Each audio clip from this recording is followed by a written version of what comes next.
সিরাজগঞ্জের শহীদ এম মনসুর আলী স্টেশনে ঢাকাগামী আন্তনগর silk city এক্সপ্রেসের একটি বগি লাইনচ্যুত হয়েছে। এতে ঢাকার সাথে উত্তরাঞ্চলের রেল যোগাযোগ সাময়িকভাবে বন্ধ রয়েছে। সকাল 11টার দিকে এ ঘটনা ঘটে। রেলওয়ে সূত্র জানায়, রাজশাহী ট্রেনে আসা ট্রেনটি শহীদ এম মনসুর আলী স্টেশনে প্রবেশের সময় ঝ বগিটি লাইনচ্যুত হয়। তবে তাৎক্ষণিক জরুরি চেইন টেনে গতি থামানোয় বড় দুর্ঘটনা থেকে রক্ষা পান যাত্রীরা। বর্তমানে ঈশ্বরদী জংশন থেকে একটি উদ্ধারকারী ট্রেন ঘটনাস্থলের উদ্দেশ্যে রওনা দিয়েছেন। লাইনচ্যুতির কারণে যমুনা সেতুর উভয় প্রান্তের বিভিন্ন স্টেশনে একাধিক ট্রেন আটকা পড়ায় দুর্ভোগে পড়েছেন যাত্রীরা। অনেককে বিকল্প হিসেবে বাস ও অন্যান্য যানবাহনে গন্তব্যে পৌঁছাতে দেখা গেছে। উদ্ধারের কাজ শেষ হলেই রেল চলাচল স্বাভাবিক হবে বলে জানিয়েছে কর্তৃপক্ষ।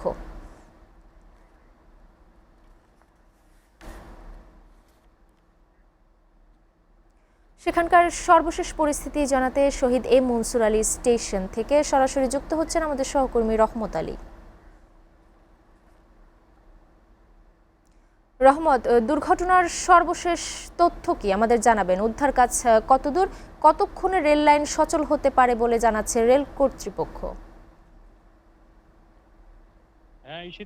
ঈশিতা, যদিও আপনার মাধ্যমে ইতিমধ্যে ট্রেন দুর্ঘটনার বিবরণ দিয়েছেন, তারপরেও আমি আরেকটু জানাতে চাই। সেটি হলো যে রাজশাহী ঢাকা রেলপথের যে সিরাজগঞ্জ সদর উপজেলার যে শহীদ মনসুর আলী স্টেশন, এই স্টেশনেই কিন্তু রাজশাহী থেকে ঢাকাগামী যে সিল্ক সিটি ট্রেন, সেই ট্রেনের ঝ বগিটি লাইনচ্যুত হয়। এবং লাইনচ্যুত হওয়ার পরে ট্রেনটি কিন্তু এখনো স্টেশনে অবস্থান করার কারণে এবং এখানে সিঙ্গেল লাইন, একটা লাইন থাকার কারণে কিন্তু জামতল স্টেশনে এবং যমুনা সেতুর পূর্ব পারে যে স্টেশনে কিন্তু একাধিক ট্রেন তারা যাতায়াত না করার কারণে কিন্তু তারা অপেক্ষা করছে। এবং এই মোট কথা যে এই স্টেশনের কারণে কিন্তু এই লাইনচ্যুতের কারণে ট্রেন চলাচল পুরোপুরি বন্ধ হয়ে রয়েছে। আমরা যাত্রীদের দুর্ঘটনার পরপরই খবর পেয়ে আসার পরে যাত্রীদের কাছে যেটা জানতে পেরেছি, যাত্রীরা যেটা জানিয়েছে যে জামতল স্টেশন থেকেই আসলে এই দুর্ঘটনার একটা শব্দ তারা পাওয়ার পর তারা আসলে চিৎকার করতে থাকে এবং সর্বশেষ তারা ট্রেন থামানোর জন্য ট্রেনের যে ছেকল সেটি তারা টানার পরে এই স্টেশনে এসে চালক কিন্তু ট্রেন বন্ধ করে দেন এবং লাইনচ্যুতের কারণে বন্ধ করতে বাধ্য হন। এবং পরবর্তীতে তারা নেমে কিন্তু দেখেন যে 10টা 55 যে ট্রেনটি লাইনচ্যুত হয়েছে, বগিটি ঝ বগি, সেটি তারা দেখতে পান।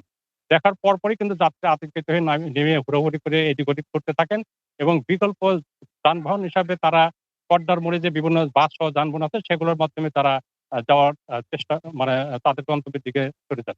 আমরা এখানকার যে স্টেশন মাস্টার রয়েছে তার সাথে কথা বলেছি। তিনি বলেছেন যে দুর্ঘটনার পরপরই বিষয়টি ঊর্ধ্বতন কর্তৃপক্ষকে জানানো হয়েছে এবং ট্রেনটি রিলিজ করার জন্য রিলিফ যে টিম, সেই ট্রেনটি রওনা হয়েছে। আপাতত ট্রেনের যে ইঞ্জিন, সেই ইঞ্জিন সহ একটি বগি সামনের সায়দাবাদ স্টেশনে রাখা হয়েছে এবং বাকি যে বগিগুলো সেগুলো জামতল স্টেশনে রাখা হয়েছে। আর সর্বশেষ এখন যেটা, সেটা হলো যে রিলিফ ট্রেন গন্তব্যে আসার জন্য তারা রওনা দিয়েছেন এবং ঘন্টাখানেকের মধ্যে ট্রেন আসবে এবং উদ্ধার কাজ শুরু করবে বলে রেল কর্তৃপক্ষ জানিয়েছে। ঈশিতা। রহমত, আপনাকে ধন্যবাদ।